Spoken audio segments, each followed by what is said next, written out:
In the quaint village of St. Mary Mead, a renowned chef lies dead in his pristine kitchen, strangled with a silk scarf marked AL. Was it the desperate sous chef, the venomous critic, the debt-ridden supplier, or the ambitious rival chef? Miss Jane Marple, with her keen eyes and quiet wisdom, unravels a web of pride, betrayal, and hidden truths. As clues like a lipstick-stained glass and a crumpled note emerge, one question burns. Who let ambition turn to murder? Dive into The Strangled Chef, a mystery where every detail tells a deadly story. Chapter 1. The Scene in the Kitchen.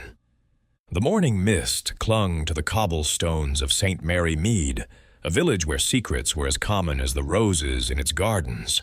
Miss Jane Marple, with her neat gray hair and deceptively mild eyes, had arrived only days ago to visit her nephew Raymond's friend, Colonel Bantry, at his charming cottage.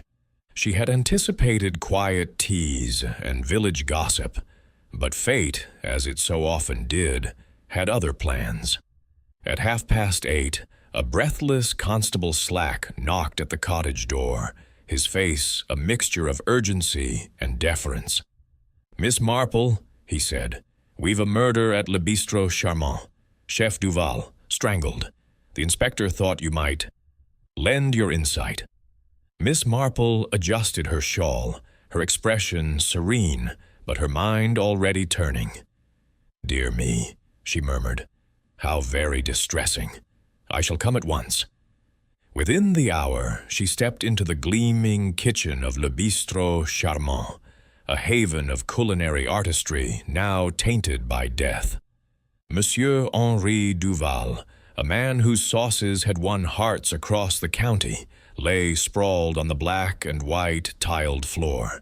His face, once animated with Gallic fervor, was now ashen, his eyes staring blankly at the ceiling. Around his neck, a silk scarf was knotted with cruel precision, its deep blue fabric a stark contrast to his pallor.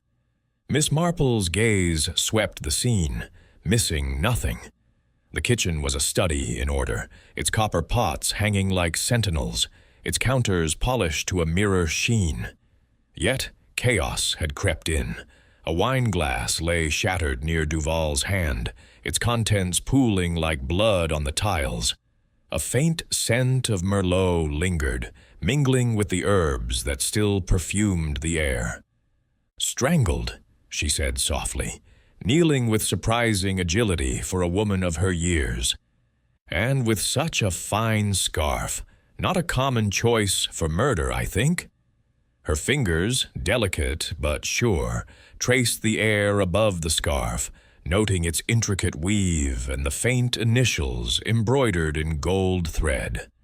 A.L. Constable Slack hovered nearby, his notebook clutched like a talisman. "Found him this morning, ma'am. The scullery maid Elsie came in at 6 and screamed the place down. No one else was here, or so she says." Miss Marple nodded, her eyes lingering on the broken glass. A smudge of crimson lipstick marked its rim, a detail that seemed to whisper of a woman's presence. "And the door?" she asked. "Locked from the inside," Slack replied. "No sign of forced entry.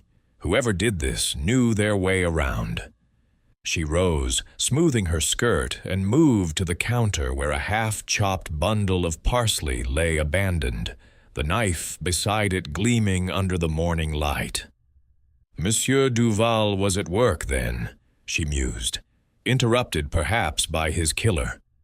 Her gaze flicked to a small notepad tucked beneath a jar of preserved lemons, its top page torn away.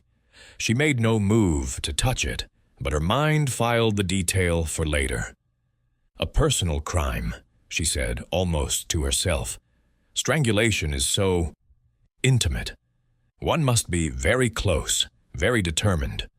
Slack coughed, eager to assert his authority. "We've rounded up the likely suspects, Miss Marple. The sous chef, Pierre Fournier, was here last night. Then there's Clara Vane, that critic who tore into Duval's cooking. Thomas Reed, the supplier, was seen delivering late, and Chef Leclerc, from that rival place, La Belle Époque, he's been crowing about overtaking Duval for months. Miss Marple's lips curved faintly. A fine cast of characters, Mr. Slack, each with a reason to dislike poor Monsieur Duval, I presume? She stepped to the window, peering out at the herb garden beyond. A single footprint, barely visible in the dew-damp soil, caught her eye. A man's shoe, perhaps, but too faint to be sure. "We mustn't rush to conclusions," she said, turning back. "People are so often not what they seem. Tell me, did Monsieur Duval have a temper? Or secrets, perhaps?" Slack hesitated. He was a hard man, they say, pushed his staff to breaking. But secrets? I wouldn't know. Miss Marple's eyes twinkled. "Then we shall find out, shan't we?" As she left the kitchen, her mind was already at work, piecing together the fragments, the scarf, the glass, the missing page, the footprint. St. Mary Mead might be a quiet village, but its shadows held stories, and Miss Marple was adept at coaxing them into the light. Chapter 2. The Suspects Assemble. The dining room of Le Bistrot Charmant, with its crisp white tablecloths and polished silver, seemed an incongruous stage for the grim assembly that gathered by noon. The air was heavy with the scent of wax polish and unspoken accusations, the windows admitting a pale light that did little to warm the scene. Miss Jane Marple sat in a high-backed chair near the fireplace, her knitting needles clicking with a rhythm as steady as a metronome. Her eyes, bright and bird-like behind her spectacles, missed nothing. Not the nervous twitch of a hand, nor the fleeting glance of guilt or fear. Inspector Slack, his face set in a scowl that suggested both authority and unease, stood at the head of the room, his notebook open like a battle plan. The suspects, summoned with brisk efficiency, sat or stood in varying states of discomfort, each a piece in the puzzle. Miss Marple was already beginning to assemble. There was Pierre Fournier, the sous-chef, a wiry young man with dark curls plastered to his forehead by perspiration, despite the coolness of the day. His fingers fidgeted with the hem of his chef's jacket, betraying a nervous energy that seemed to ripple through his slight frame. Beside him, Madame Clara Vane, the food critic, lounged with an air of affected boredom, her sharp features framed by a severe bob of raven hair. Her silk gloves rested on the table, and her lips, painted a bold crimson, curled faintly as if amused by the proceedings. Mr. Thomas Reed, the supplier, stood near the window, his broad shoulders hunched as he stared out at the street, his ruddy face etched with lines of worry. His hands, rough from years of handling crates, clenched and unclenched at his sides. Finally, there was Chef Antoine Leclerc, the rival, whose restaurant, La Belle Époque, had long languished in the shadow of Duval's success. He leaned against a wall, his tailored suit immaculate, his dark eyes glinting with a quiet intensity that spoke of ambition, or something darker. Inspector Slack cleared his throat, his voice cutting through the tense silence. "Right then. Monsieur Henri Duval was found dead this morning, strangled in his own kitchen. We're here to get to the bottom of it. Each of you was connected to him, and each of you was in or near the bistro last night. I want straight answers, and don't think you can pull the wool over my eyes." His gaze swept the room, lingering on Leclerc, whose lips twitched into a faint, defiant smile. Miss Marple's needles paused for a moment as she observed this exchange. She had seen men like Slack before, competent but prone to bluster, often missing the subtler currents that ran beneath human behavior. "Dear me," she said softly, her voice carrying a deceptive mildness.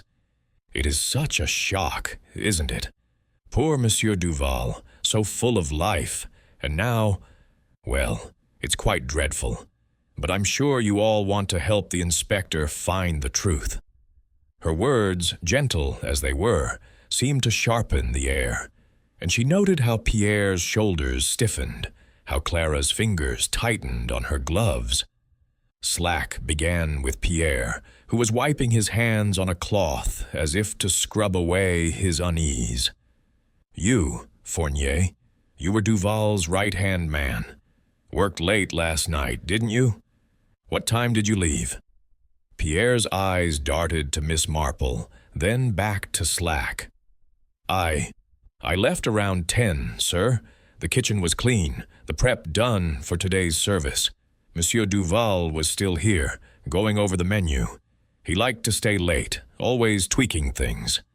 His voice trembled, and Miss Marple noted the faint sheen of sweat on his brow. "And you saw no one else?" Slack pressed. Pierre hesitated, then shook his head. "No one, sir, just him." Miss Marple tilted her head, her knitting resuming its quiet rhythm.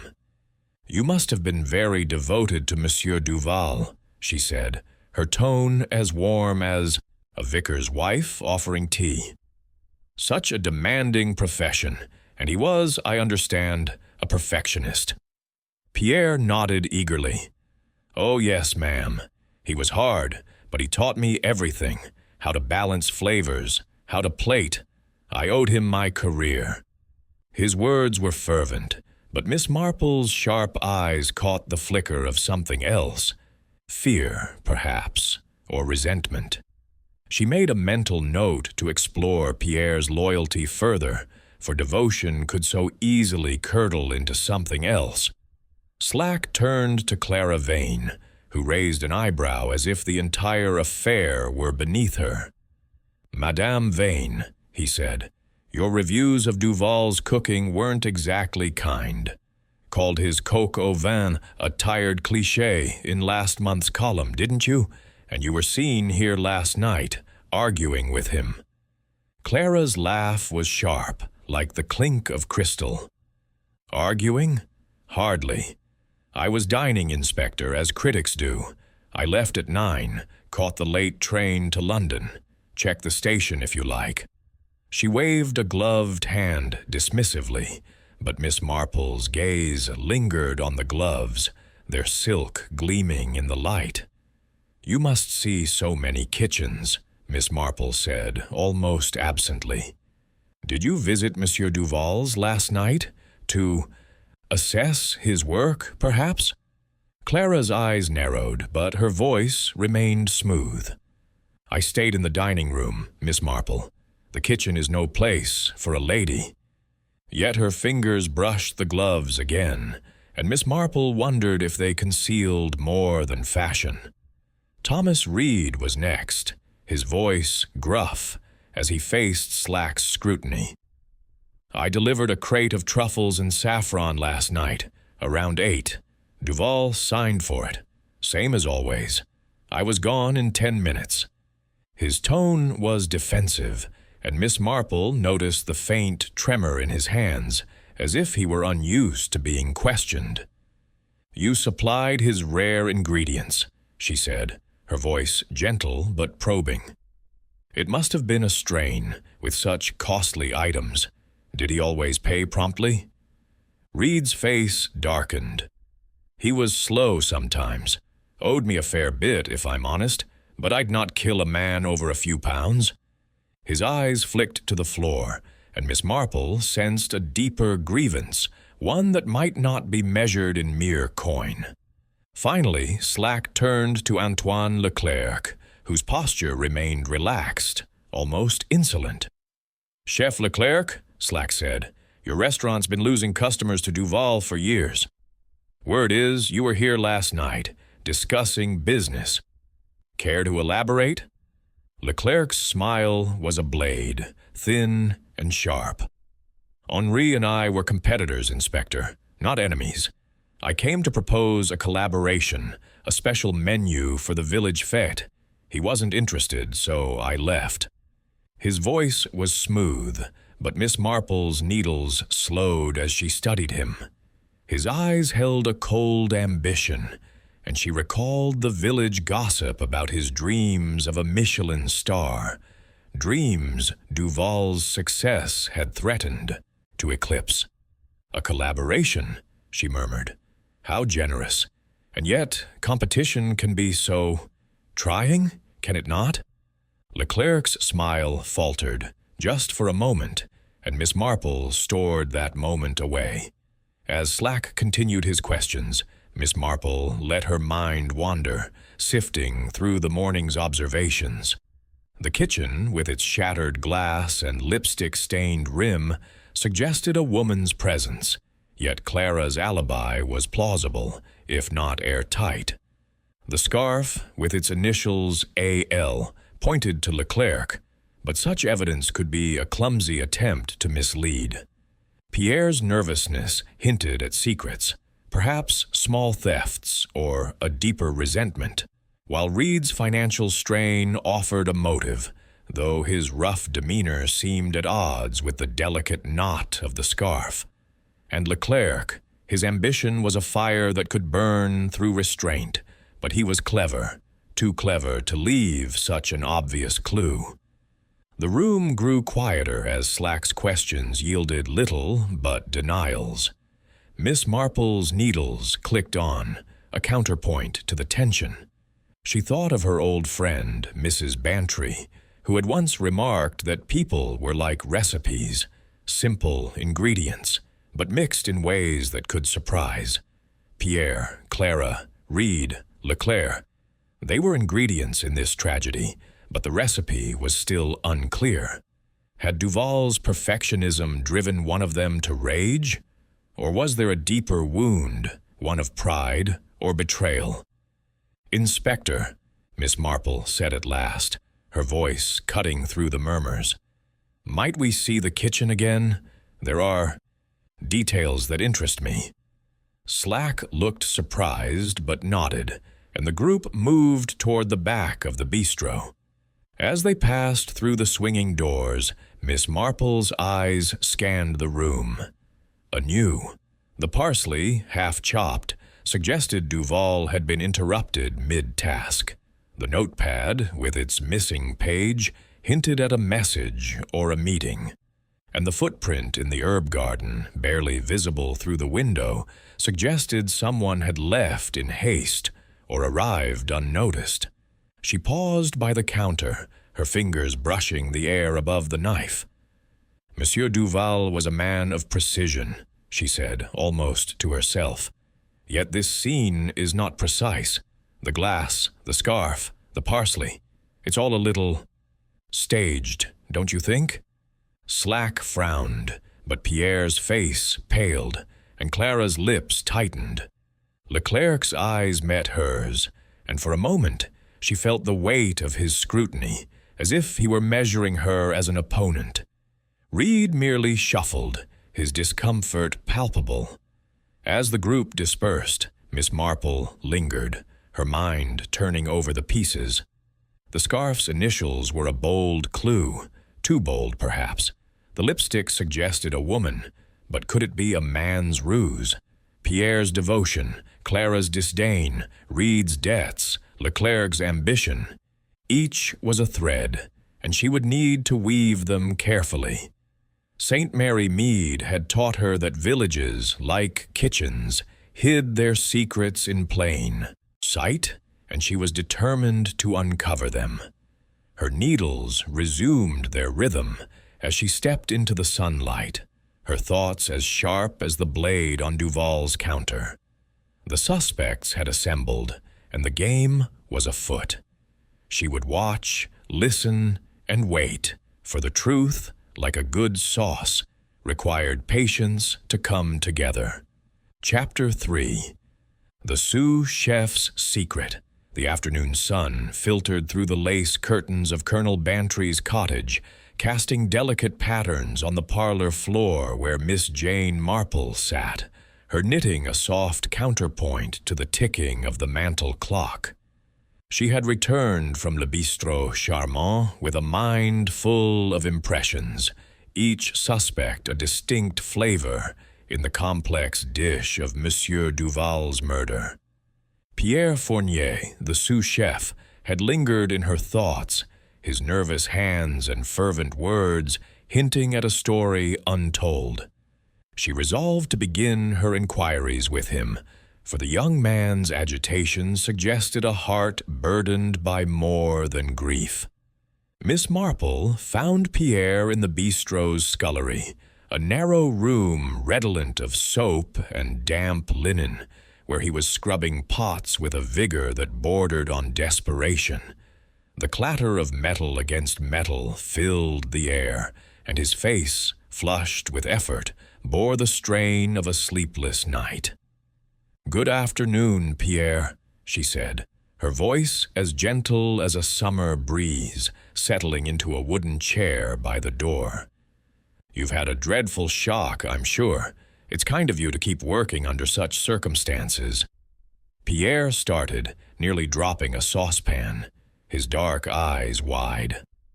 "Miss Marple, I didn't see you there. I need to keep busy, you know? Can't let the kitchen fall apart." His words tumbled out, and Miss Marple noted the faint tremor in his voice, like a string plucked too tightly. She smiled, her needles clicking as she drew a skein of pale blue wool from her bag. "Of course, dear. A kitchen is like a heart, isn't it? It must keep beating, even in sorrow. You were very close to Monsieur Duval, I understand." Pierre nodded, his hands resuming their scrubbing, though less frantically now. "He was like a father to me, ma'am. Took me on when I was just a lad, taught me to julienne, to reduce a sauce until it sang. I'd be nothing without him." His voice cracked, and Miss Marple's eyes softened, though they missed none of his tells, the way his shoulders hunched, the quick glance toward the door, as if expecting an interruption. "It must have been demanding, working for such a man," she said, her tone inviting confidence. "I've heard he was exacting, a perfectionist. Not always easy to please, I imagine." Pierre's hands stilled, and he looked at her, his expression caught between loyalty and something darker. "He was tough, yes. Shouted sometimes, threw a plate or two when things weren't right. But that's how you learn, isn't it? He pushed because he cared." Miss Marple's needles paused, and she leaned forward slightly, her gaze steady. "And yet, such pressure can weigh heavily on a young man. Did he ever push too far, Pierre?" The question hung in the air, delicate but pointed, and Pierre's face paled. He set the pot down, wiping his hands on his apron, and for a moment she thought he might bolt. Instead, he sank onto a stool, his shoulders slumping. "He caught me. Taking some truffles," he admitted, his voice barely above a whisper. "A few weeks ago. They're so expensive, and I thought, just a pinch, for my own cooking at home. He was furious, said he'd sack me if it happened again, said I'd betrayed his trust." His eyes met hers, pleading. "But I didn't kill him, Miss Marple. I'd never. I owed him everything." Miss Marple nodded, her expression one of quiet sympathy, though her mind was racing. Theft, even petty, was a crack in Pierre's devotion, a motive that could fester if Duval's threats had loomed large. "I'm sure you did," she said soothingly. "But tell me, Pierre, what happened last night? You said you left at 10, but did you see anything unusual? A visitor, perhaps, or something out of place?" Pierre hesitated, his fingers twisting the apron's hem. "It was a normal night, mostly. Monsieur Duval was in a mood, though, snappish, like he was waiting for something. I heard him on the phone, arguing, but I couldn't make out the words. When I left, he was at the counter, writing something. That's all I know. His voice was earnest, but Miss Marple noted the slight evasion in his eyes, as if he were holding back a detail too small or too damning to share. She changed tack, her tone as light as if discussing the weather. "And the scarf, Pierre, the one around his neck. Had you seen it before? It's such a fine piece, quite distinctive." Pierre shook his head, too quickly, she thought. "No, ma'am, never saw it. Monsieur Duval didn't wear scarves, not in the kitchen. Too fussy." His words were firm, but Miss Marple's keen eyes caught the flicker of his gaze toward the main kitchen, where the scarf had been found. Was it fear of implication, or knowledge he dared not voice? Rising, she folded her knitting with care. "You've been most helpful, Pierre. It's a terrible thing, losing someone you admired. But the truth has a way of coming out, like a seed breaking through the soil." She smiled, and Pierre managed a weak nod, though his eyes followed her as she stepped into the main kitchen. There, she paused, her gaze sweeping the scene anew. The tiles gleamed under the afternoon light, but the memory of Duval's body lingered, a stark contrast to the kitchen's order.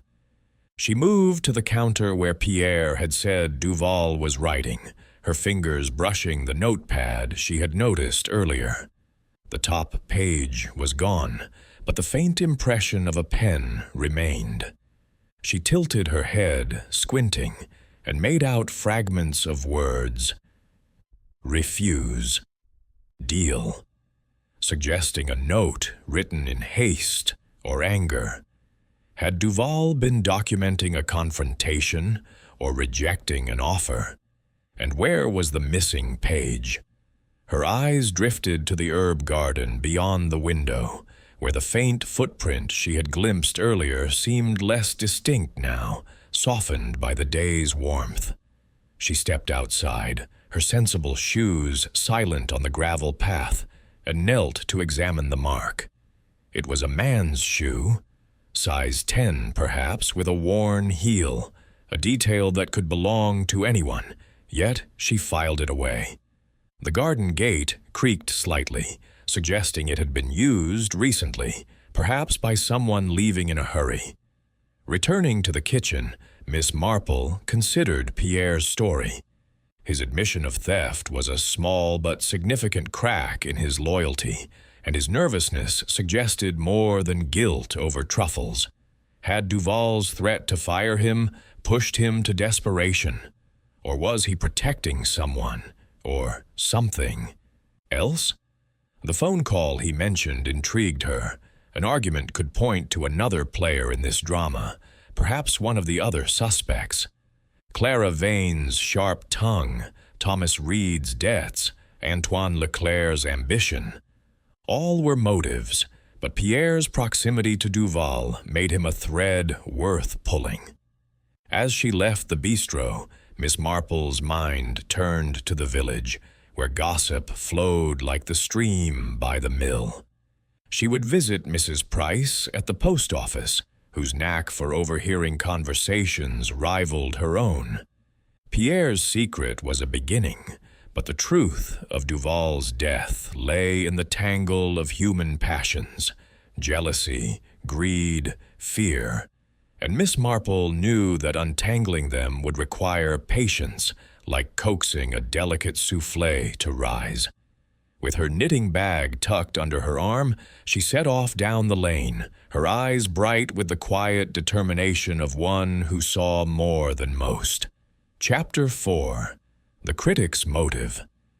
The late afternoon light cast long shadows across the high street of St. Mary Mead, where Miss Jane Marple walked with her usual unhurried grace, her knitting bag swinging lightly at her side. The village was abuzz with whispers of Monsieur Duval's murder, and she knew that such talk, like yeast in dough, would rise and reveal much if one listened carefully. Her morning's conversation with Pierre had left her with a sense of his unease, but her thoughts now turned to Madame Clara Vane, the food critic whose sharp pen had sliced through Duval's reputation like a well-honed knife. Clara's poised demeanor and swift alibi at the suspect's assembly intrigued Miss Marple.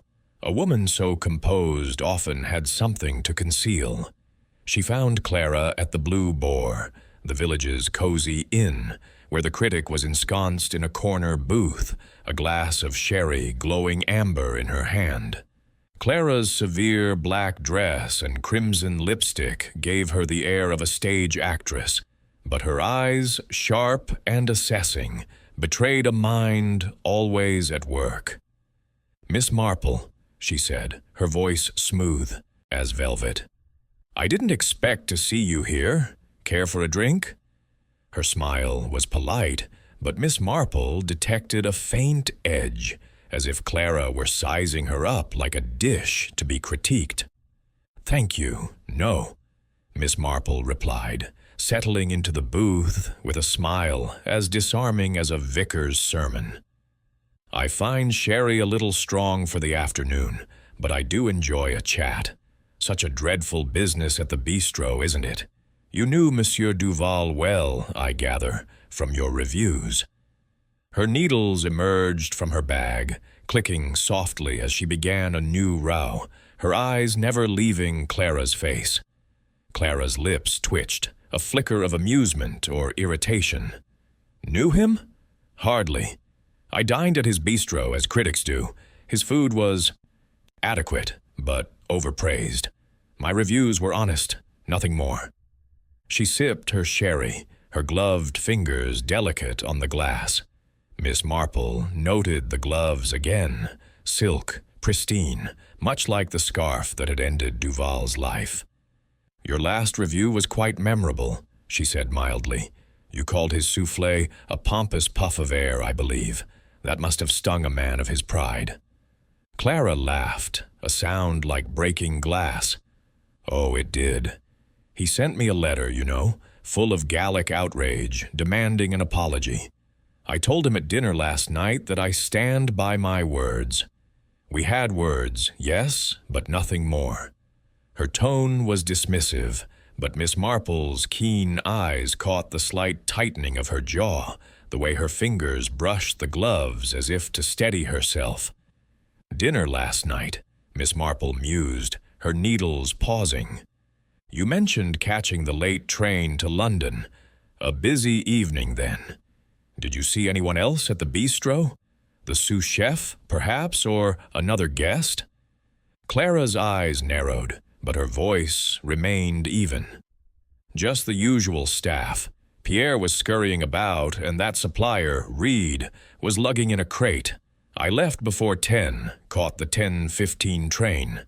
The station master can confirm it." Her alibi was neat, almost too neat, and Miss Marple's mind turned to the lipstick on the broken wine glass in Duval's kitchen, crimson like Clara's lips. "It's curious," Miss Marple said, her tone as light as if discussing the weather, "that a critic of your stature would dine so often at a place you found lacking. Was there something else that drew you to Le Bistrot Charmant?" Clara's smile faltered, and for a moment Miss Marple glimpsed a flash of unease. "Professional duty," Clara said briskly. "I review what's popular, whether I like it or not. Duval's was the talk of the county, for reasons I never quite grasped." Miss Marple nodded, her needles resuming their rhythm. "And the scarf, Madame Vane, the one used in the crime. It was silk, quite fine, with initials embroidered on it. You have such an eye for detail. Had you noticed anything like it before?" Clara's hand stilled on her glass, and Miss Marple saw the faintest tremor. "Scarves are common enough," Clara said coolly. "I wouldn't know one from another. As for initials, half the village could claim A.L. It's hardly evidence."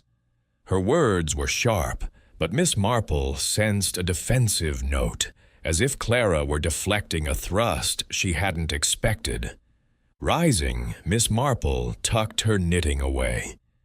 "You've been most kind to indulge an old woman's curiosity," she said, her smile warm but her eyes sharp.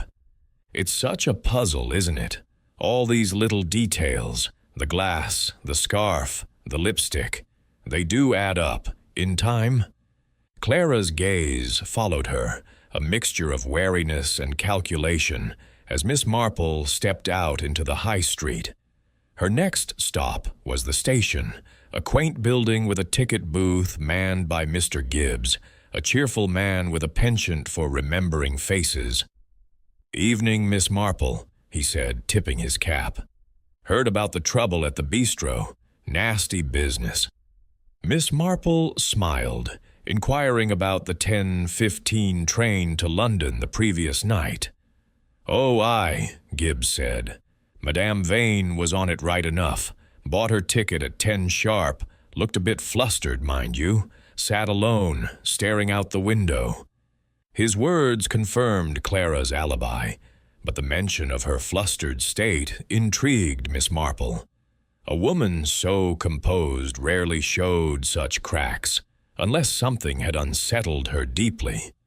Returning to Colonel Bantry's cottage, Miss Marple sat by the fire, her mind sifting through Clara's words. The critic's disdain for Duval was clear, but was it enough to drive her to murder? The lipstick on the glass pointed to a woman, and Clara's presence at the bistro placed her near the scene. Yet her alibi held for now, and the scarf's initials, A.L., did not match her name. Could she have planted it to implicate Leclerc? Or was the lipstick a coincidence, perhaps from a glass used earlier in the evening? Miss Marple thought of her old friend, Miss Hartnell, who had once fallen out with a neighbor over a harsh letter. Words, she knew, could wound as deeply as knives, and Clara's reviews had cut Duval to the quick. Had their argument escalated beyond words? The gloves, too, nagged at her, silk like the scarf, and Clara's habit of wearing them suggested a woman careful about leaving traces. Yet carelessness could be feigned, a clever mask for guilt. As the fire crackled, Miss Marple's needles moved steadily, her thoughts weaving a pattern from the day's clues. Clara's motive was clear, professional rivalry, perhaps tinged with personal animus. But the evidence was slippery, like trying to grasp a sauce that wouldn't thicken. She would need to speak to the other suspects, to test their stories against Clara's, and to watch for the small betrayals of human nature that so often revealed the truth. For now, she set Clara's thread aside, knowing it would join the others in time, as all secrets did in St. Mary Mead. Chapter 5. The Supplier's Grievance. The evening air in St. Mary Mead carried a chill that seemed to settle into the bones, and Miss Jane Marple drew her shawl closer as she made her way to the edge of the village where Thomas Reed's warehouse stood, a squat brick building nestled among elms. Her inquiries into Clara Vane's sharp-tongued motives had left her with a sense of the critic's guarded nature, but now her thoughts turned to Reed, the supplier whose ruddy face and restless hands had betrayed a deeper unease during the suspects' assembly. His connection to Monsieur Duval, rooted in the commerce of exotic ingredients, hinted at a practical motive. Money, perhaps, or a grudge born of unpaid debts. Miss Marple knew that such grievances, like overcooked stew, could simmer into something bitter and dangerous. The warehouse door was ajar, and she found Reed inside, hunched over a ledger in a cluttered office lit by a single lamp. Crates of saffron, truffles, and rare spices lined the walls, their aromas mingling into a heady cloud. Reed looked up, his weathered face creasing with surprise. "Miss Marple? What brings you here at this hour?" His voice was gruff, but there was a wariness in his eyes, as if he sensed her questions would probe deeper than he liked. "I do apologize for calling so late, Mr. Reed," she said, her tone as gentle as a parish tea invitation, settling into a rickety chair across from him. "But I've been thinking about poor Monsieur Duval, and as you were such an important part of his work, supplying all those marvelous ingredients, I thought you might shed some light." Her knitting emerged, the needles clicking softly, a soothing rhythm that belied the sharpness of her gaze. Reed shifted, his calloused hands gripping the ledger. "Not much to tell," he said. "I delivered to the bistro last night, same as always. Saffron, some caviar. Duval liked the best, and I got it for him. Left around 8, went home." His words were clipped, and Miss Marple noted the way. His eyes avoided hers, darting to the ledger as if it held safer ground. "It must be a challenge, dealing in such costly goods," she said, her voice warm with sympathy. "I imagine Monsieur Duval's orders were substantial. Did he always settle his accounts promptly?" Reed's jaw tightened, and a flush crept up his neck. "He was slow sometimes," he admitted. "Owed me a fair bit, thousands if I'm honest. Saffron's not cheap, and he'd order it by the ounce, then take his time paying. Said it was cash flow, but it put me in a bind." Miss Marple's needles paused, and she leaned forward slightly. "That must have been trying, Mr. Reed, especially for a man with a business to run. Did you ever discuss this with him?" Her question was gentle, but Reed's hands clenched, and she saw the flicker of anger in his eyes. "Aye, we talked," he said. "Last night even. I told him he needed to square up or I'd cut him off. He laughed, said I'd never dare, that he was my best customer. Got my blood up, I won't lie, but I left him alive. Miss Marple, I swear it." She nodded, her expression one of quiet understanding, though her mind was cataloging every detail. Reed's financial strain was a motive as old as time, and his presence at the bistro placed him near the scene of the crime. But the scarf, with its delicate knot and embroidered initials, seemed at odds with his rough demeanor. "You were there at 8, she said, as if musing aloud. "Did you notice anything unusual? A visitor, perhaps, or something out of place in the kitchen?" Reed hesitated, his fingers tapping the ledger. It was a busy night. Pierre was there, chopping away. Duval was at the counter, scribbling something. Looked cross, like he'd had a row. I saw Madame Vane in the dining room, sipping wine, but that's all. Didn't stay long enough to notice much else. His words were careful, but Miss Marple caught the slight hesitation, as if he were weighing what to reveal. Had he seen more than he admitted, or was he merely anxious under scrutiny? "And the scarf," she said, her tone as light as if discussing a neighbor's garden. "Such a curious choice for a murder weapon. Silk with initials A.L. Had you ever seen Monsieur Duval with such a thing?" Reed shook his head, his eyes narrowing. "Never. He wasn't one for fancy scarves. Too practical, Duval was, except when it came to his food." His voice held a grudging respect, but Miss Marple sensed an undercurrent of resentment, perhaps at Duval's cavalier attitude toward debts. She rose, smoothing her skirt, and glanced at the crates around her. "You handle such treasures, Mr. Reed. It must be a point of pride to supply a chef like Duval, even if he was difficult at times." Reed grunted, a sound that could have been agreement or dismissal. "He was a customer, nothing more. I didn't kill him, if that's what you're thinking."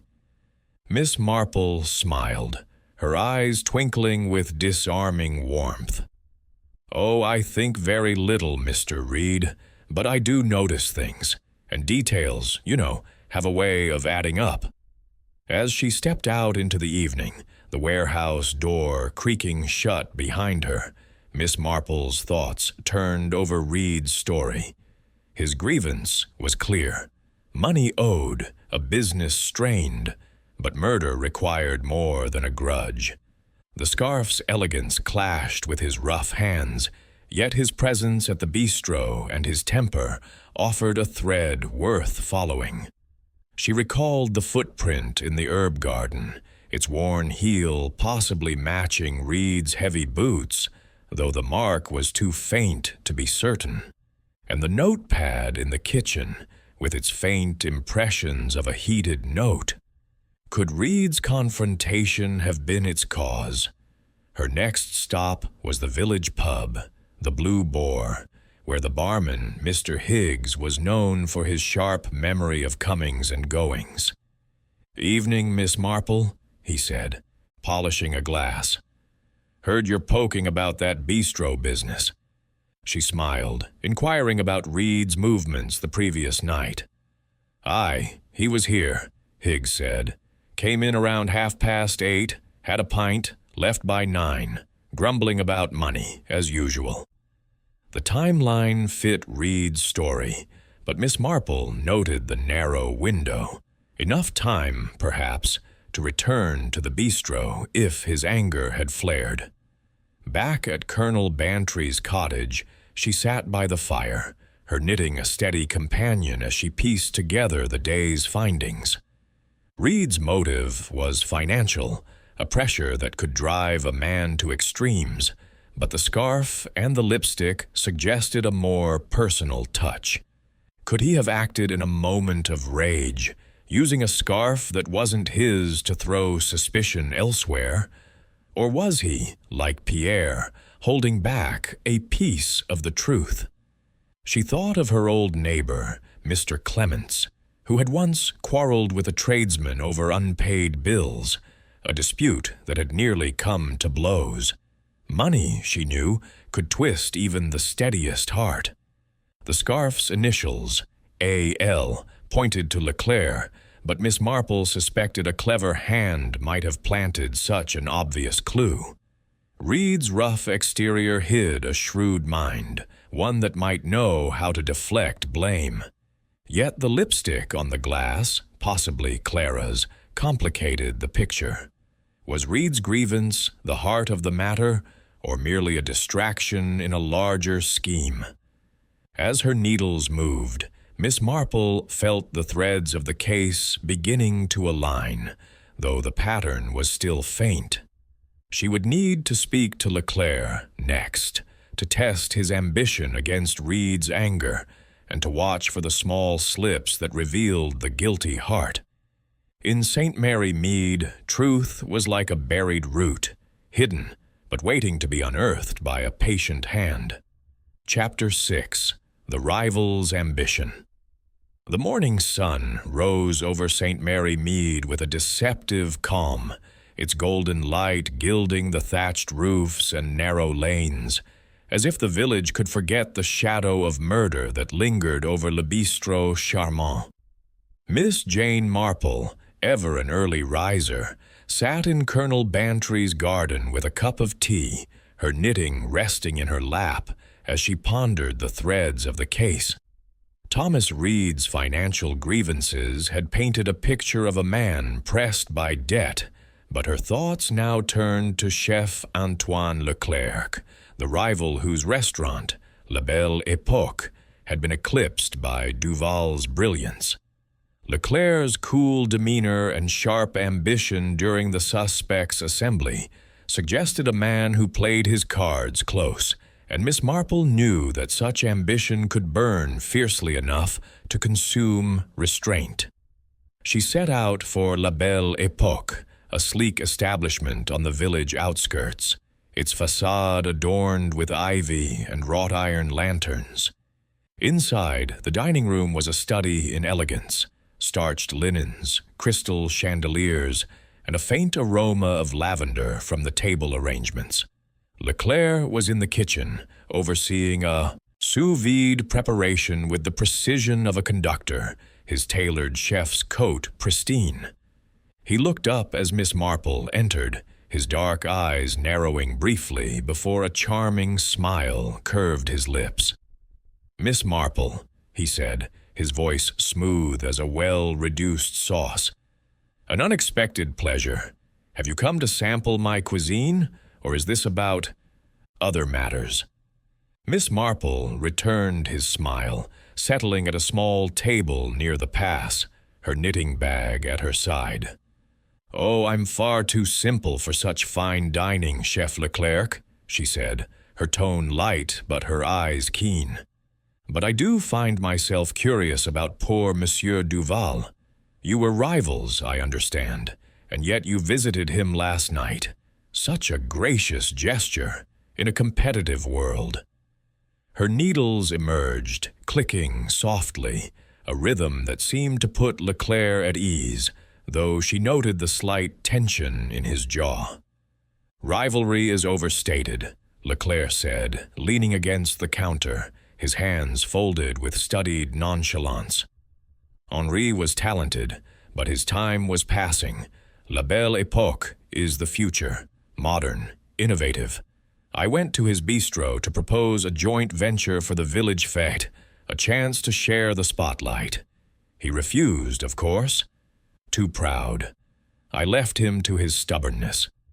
His words were polished, but Miss Marple caught the undercurrent of disdain, like a bitter herb in a dish. "How generous of you," she said, her voice as warm as a parish tea. "It must be trying, though, to see your own star rising while his shone so brightly. I've heard your dreams of a Michelin star are quite the talk." Leclerc's smile tightened, and she saw a flicker of pride, or was it resentment, in his eyes. "A Michelin star is earned, Miss Marple, not stolen. Henri's success was built on flash, not substance. My time will come." His tone was confident, but she noted the way his fingers drummed briefly on the counter, a small betrayal of nerves. She shifted her approach, her needles pausing as she leaned forward. "You were at the bistro last night, then. Did you notice anything unusual? A mood, perhaps, or a visitor?" Leclerc's eyes met hers, and for a moment she felt the weight of his scrutiny, as if he were assessing her as a rival. "Henri was agitated," he admitted. "He was writing something, muttering about a deal. I didn't stay long. Our talk was brief, and I left by 9. The kitchen was quiet, just Pierre cleaning up." His account aligned with Pierre's, but Miss Marple sensed a careful curation in his words, as if he were presenting a plated dish rather than the raw truth. "And the scarf," she said, almost absently.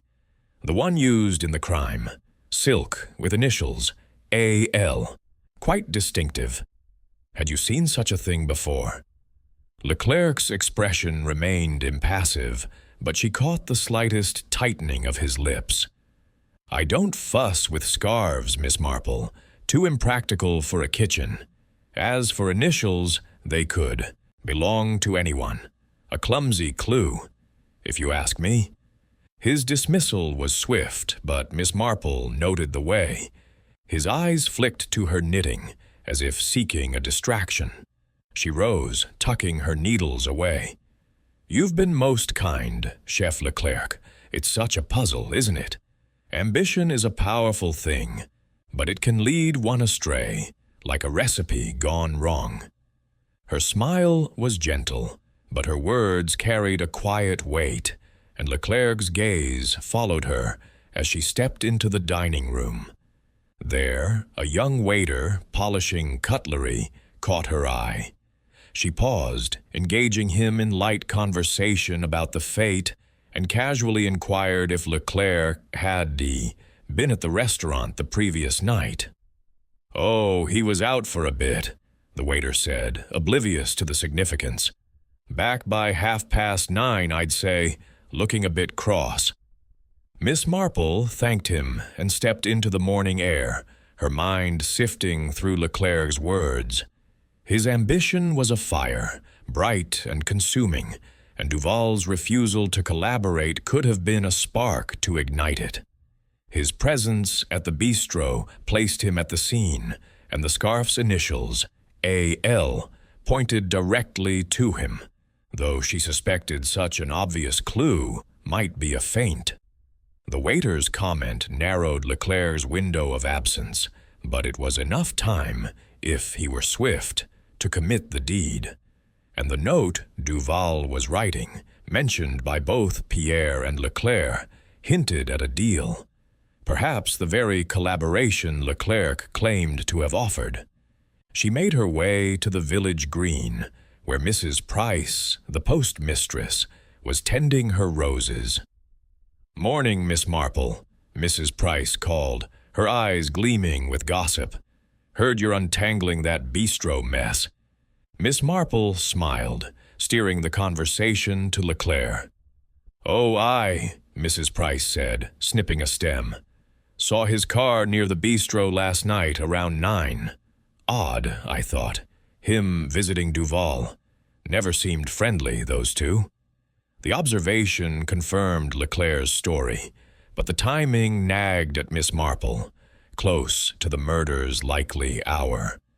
Back at Colonel Bantry's cottage, she settled by the window, her knitting a steady companion as she pieced together the day's findings. Leclerc's ambition was a motive as clear as Pierre's desperation or Reed's debts, but his cool calculation suggested a man who planned carefully. The scarf, with its A.L. initials, could be his, yet its prominence felt staged, as if meant to mislead. The lipstick on the broken glass, possibly Clara's, complicated the picture. Could Leclerc have used it to cast suspicion elsewhere?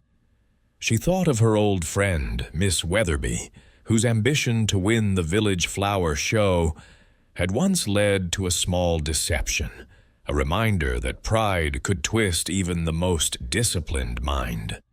The note Duval was writing, with its fragments of refuse and deal, pointed to a confrontation, and Leclerc's mention of a rejected collaboration fit neatly, perhaps too neatly. Miss Marple's needles moved steadily, her thoughts weaving a pattern from the clues. Leclerc's ambition was a thread that ran through the case, but it needed to be tested against the others: Pierre's secrets, Clara's venom, Reed's grievances. In St. Mary Mead, ambition was as common as gossip, but murder required a spark, and Miss Marple was determined to find it. Chapter 7. The Scarf's Tale. The midday sun hung low over St. Mary Mead, casting a soft glow through the leaded windows of Colonel Bantry's cottage, where Miss Jane Marple sat with her tea, her knitting a quiet companion on the table. Her morning's visit to Chef Leclerc had left her with a sense of his burning ambition, a flame that could easily flare into something darker, but her thoughts now turned to the murder weapon itself, the silk scarf with its delicate knot and embroidered initials, A.L. It was a clue both bold and enigmatic, and Miss Marple knew that such a detail, like a misjudged pinch of salt, could alter the entire flavor of the case. To unravel its story, she needed to trace its origins.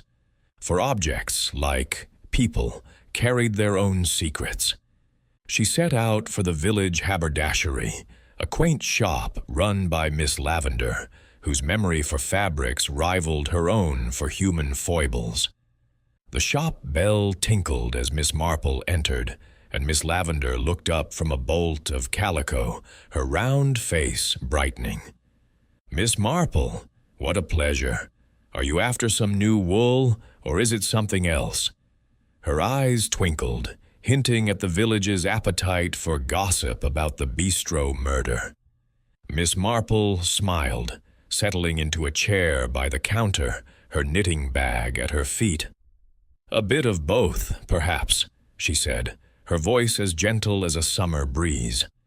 "I've been thinking about poor Monsieur Duval and that dreadful scarf used in the crime. Silk, I'm told, with initials, A.L., quite distinctive. Have you sold anything like it recently?" Her needles emerged, clicking softly, a rhythm that seemed to invite confidence. Miss Lavender's brow furrowed, and she tapped her chin. "Silk scarves are popular this season, Miss Marple. I've sold a few, but with initials, let me think."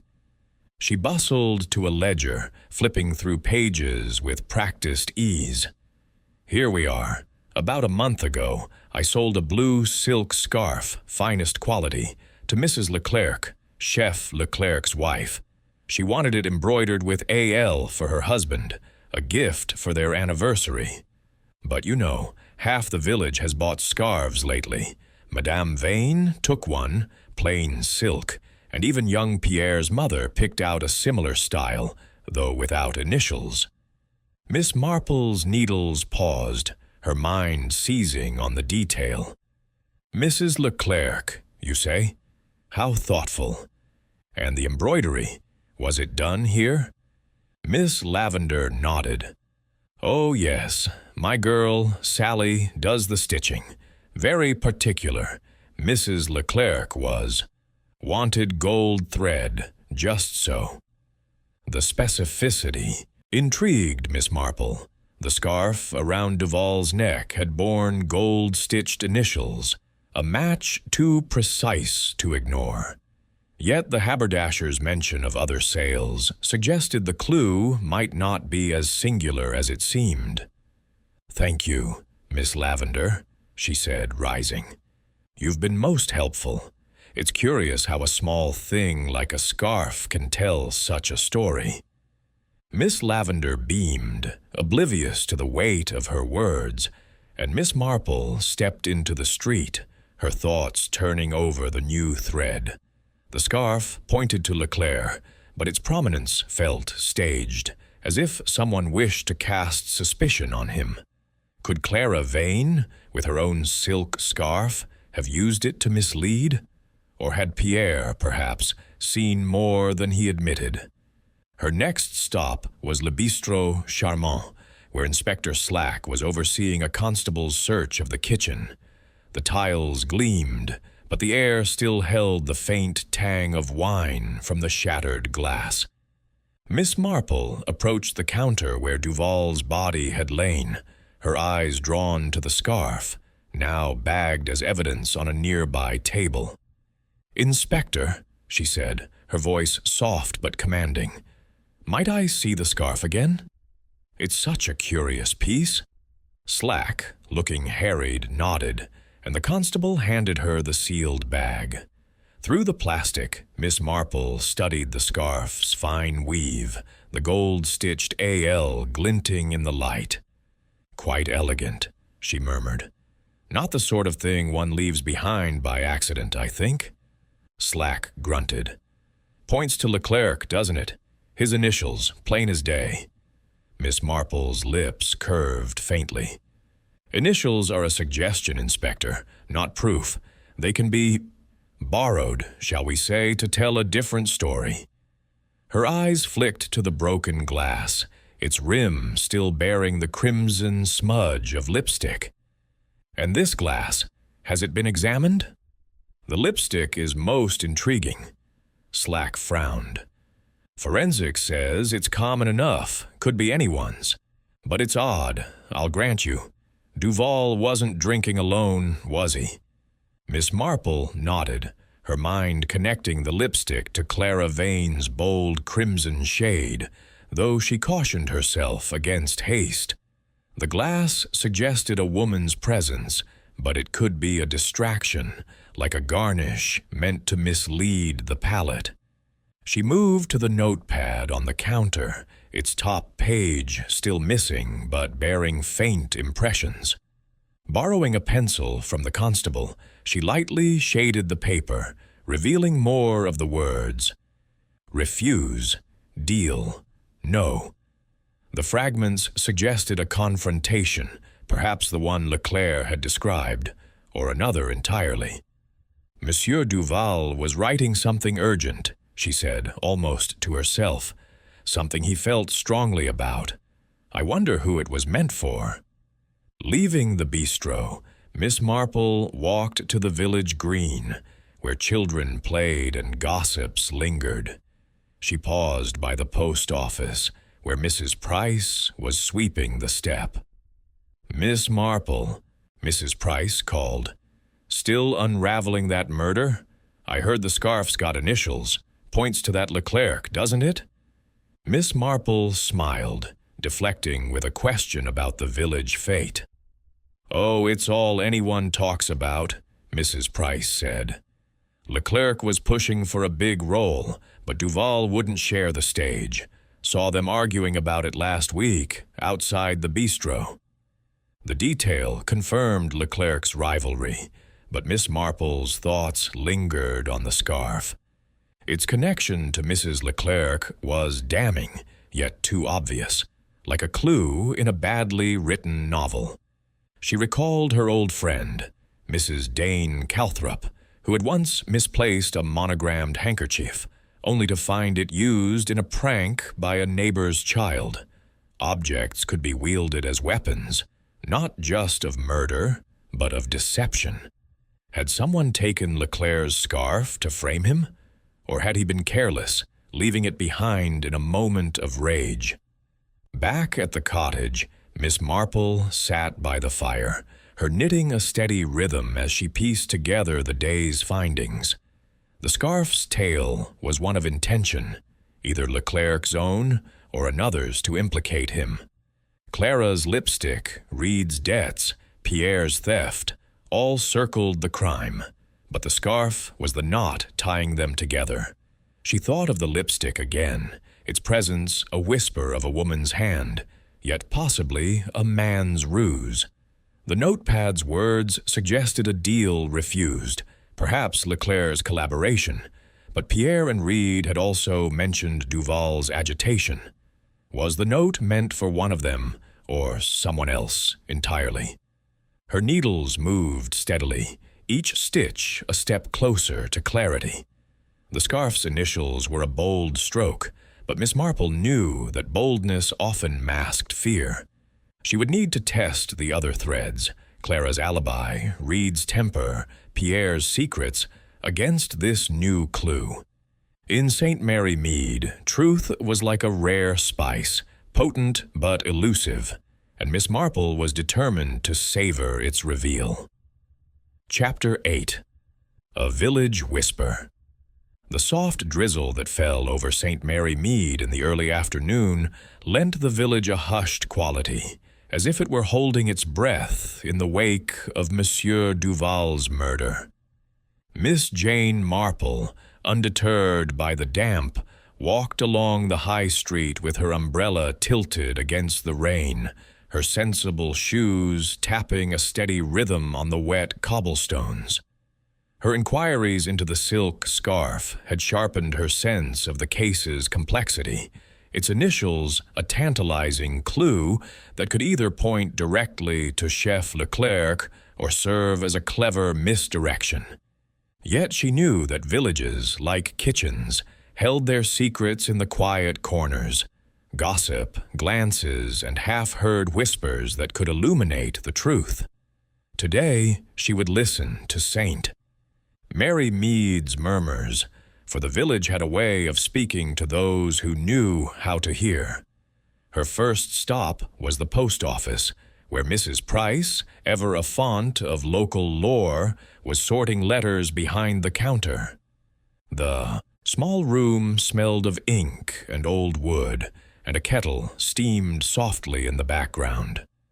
"Miss Marple," Mrs. Price exclaimed, her eyes bright with curiosity. "You're still poking about that dreadful business at the bistro, aren't you?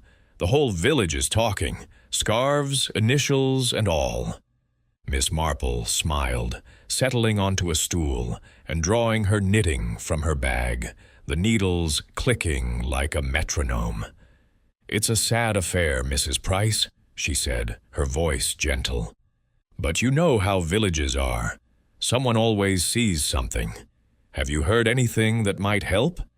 Mrs. Price leaned forward, her voice dropping to a conspiratorial whisper. "Well, now that you ask, I did see something odd last night. Around 9, I was locking up when I noticed Chef Leclerc's car parked near the bistro. Strange, I thought, him being there so late. He and Duval were never chums, you know." Miss Marple's needles paused, her mind seizing on the detail. Leclerc had admitted to visiting Duval, but the timing, close to the likely hour of the murder, added weight to his presence. "How curious," she said, her tone light. "Did you see him leave?" Mrs. Price shook her head. "Not exactly, but his car was gone by the time I passed by again, around 9:30. Mind you, I also saw young Pierre slipping out the back of the bistro, carrying a parcel. Looked furtive, he did, like he didn't want to be seen." Her words were laced with relish, and Miss Marple noted the detail with care. Pierre had claimed to leave at 10, but this suggested an earlier, perhaps secretive, departure. Was the parcel related to his admitted theft of truffles, or something more sinister? "Thank you, Mrs. Price," Miss Marple said, her smile warm but her eyes sharp. "You've a wonderful eye for the village's comings and goings." Mrs. Price preened, and Miss Marple stepped back into the drizzle, her thoughts turning over the new information. The postmistress's observations placed Leclerc and Pierre at the bistro near the critical time, but they also raised questions. Had Pierre's parcel contained the missing notepad page, or perhaps the scarf itself? And Leclerc's car? Had he lingered longer than he admitted? Her next stop was the grocer's shop, where young Tommy, the delivery boy, was stacking apples with a bored air. Miss Marple engaged him with a question about the village fate, her tone disarming, and soon had him chatting freely. "Saw something odd last night, miss," he said, polishing an apple. "Pierre was behind the bistro near the herb garden just before 10. Had a parcel under his arm, looked nervous. I waved, but he scurried off like he'd seen a ghost." Miss Marple's eyes twinkled behind her spectacles. "A parcel, you say? How interesting. Did you notice anyone else about?" Tommy shrugged. "Just Mr. Reed, earlier, lugging a crate to the bistro around 8, and that critic lady, Madame Vane, was walking toward the station around 10, looking all flustered." The boy's words corroborated Mrs. Price's account of Pierre and Clara's movements, but the mention of Clara's flustered state piqued Miss Marple's interest. Clara had claimed composure, yet 2 witnesses now suggested otherwise. Was her haste due to catching the train or fleeing a crime? Miss Marple thanked Tommy and made her way to the churchyard, where the vicar's wife, Mrs. Dane Calthrop, was tending a flower bed despite the rain. Known for her intuitive leaps, Mrs. Dane Calthrop greeted Miss Marple with a knowing look. "Jane, you're unraveling that murder, aren't you? The village is buzzing with it. Scarves and lipstick and all sorts." Miss Marple smiled, settling on a bench under an overhang, her knitting resuming its rhythm. "It's a tangled affair," she said. "But you've a way of seeing to the heart of things. Have you heard any whispers about Monsieur Duval or his circle?" Mrs. Dane Calthrop's eyes gleamed. "Duval was a man who made enemies without trying. I heard from Mrs. Higgs at the pub that he and Leclerc had a row last week, right outside the bistro. Something about the fete. Duval wouldn't let Leclerc share the catering, and Pierre, poor lad, was terrified of losing his job. Mrs. Higgs said he was in the pub a few nights ago, muttering about Duval's temper. She paused, her expression thoughtful. And Clara Vane, she's a cold one. I saw her at the bistro last night, sipping wine, watching Duval like a hawk. Didn't leave until late, I'd wager. Miss Marple's needles slowed, her mind weaving the village's whispers into the case's fabric. Leclerc's row with Duval strengthened his motive, while Pierre's fear of dismissal added depth to his nervous demeanor. Clara's lingering presence, despite her claim of an early departure, suggested she had seen, or done, more than she admitted. The parcel Pierre carried intrigued her most. Could it hold the missing notepad page, or even the scarf before it was used? Returning to Colonel Bantry's cottage, Miss Marple sat by the fire, her knitting a steady companion as she sifted through the day's gleanings. The village's whispers had placed Leclerc, Pierre, and Clara near the bistro at critical times, each with a reason to resent Duval. The scarf's initials pointed to Leclerc, but its prominence still felt like a sleight of hand. Pierre's parcel suggested he might have taken something incriminating, or planted it. And Clara's flustered departure, coupled with the lipstick on the glass, hinted at a closer involvement than her alibi allowed. She thought of her old friend, Miss Hartnell, whose gossip had once revealed a neighbor's theft simply by noting a misplaced bicycle. Villages, Miss Marple knew, were like tapestries. Every thread, no matter how small, contributed to the whole. The parcel, the car, the flustered walk to the station. These were threads she would need to follow. Her next step would be to confront the suspects again, to test their stories against the village's murmurs, and watch for the slips that betrayed guilt. As her needles moved, Miss Marple felt the pattern of the case beginning to emerge, like a shadow taking shape in the mist.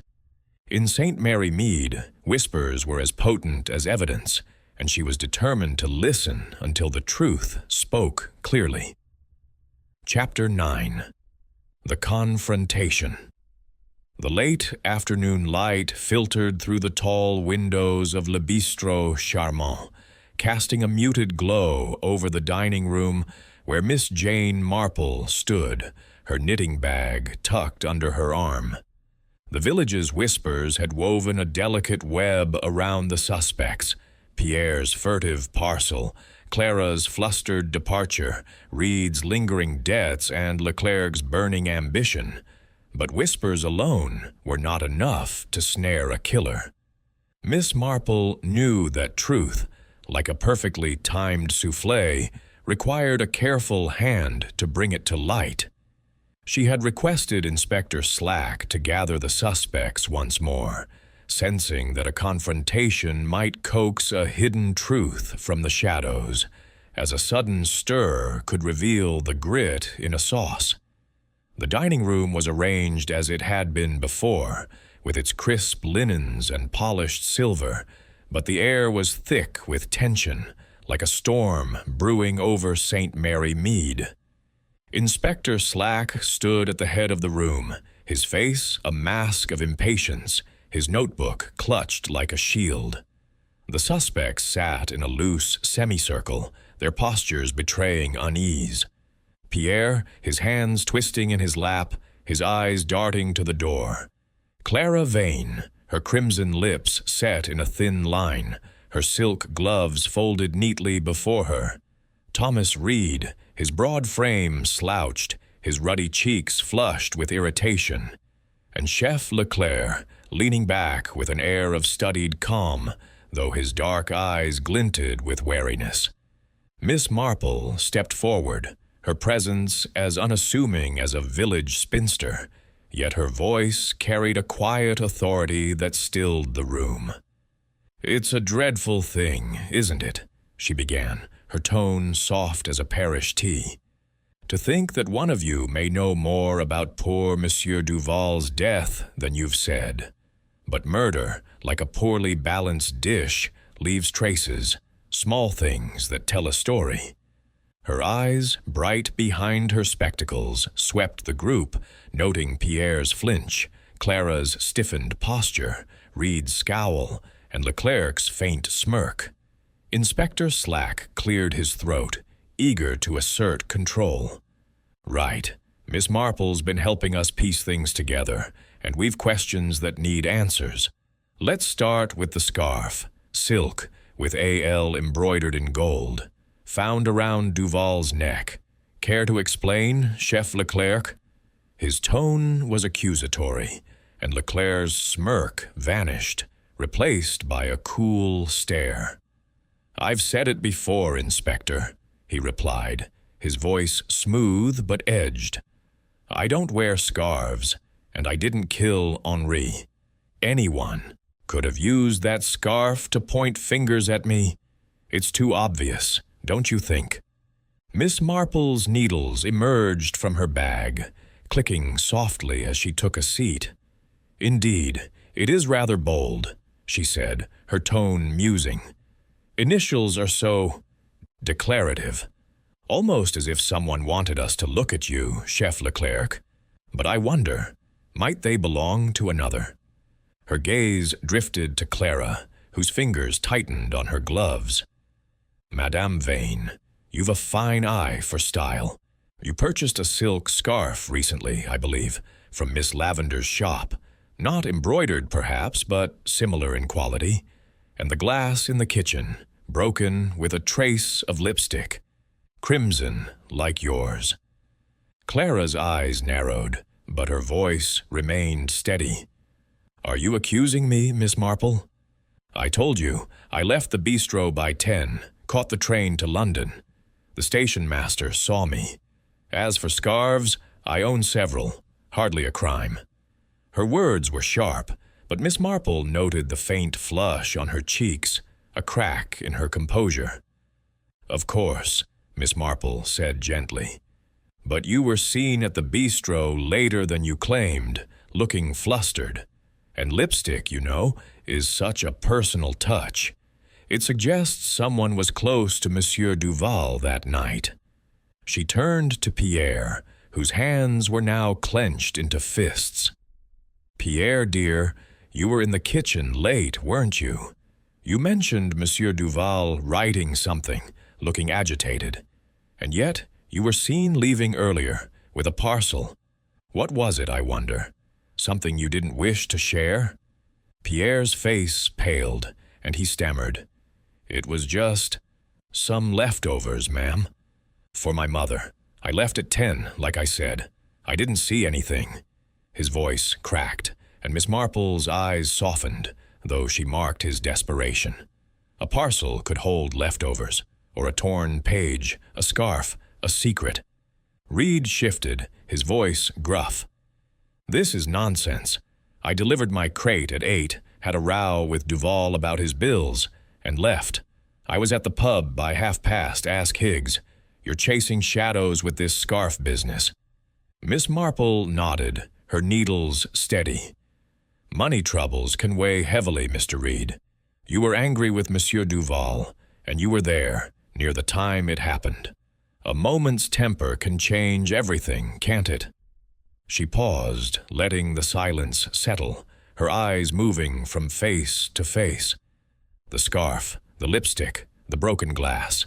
These are pieces of a puzzle, but they don't yet fit. Monsieur Duval was writing a note, something about a deal refused. Someone was with him, someone close enough to use that scarf, to leave that glass. I wonder, who among you felt so wronged that a moment's rage became murder? Leclerc's voice cut through the tension, sharp and cold. You're fishing, Miss Marple. If I'd killed Henri, would I leave my own scarf behind? It's a plant, plain as day. Someone wants you to think it's me.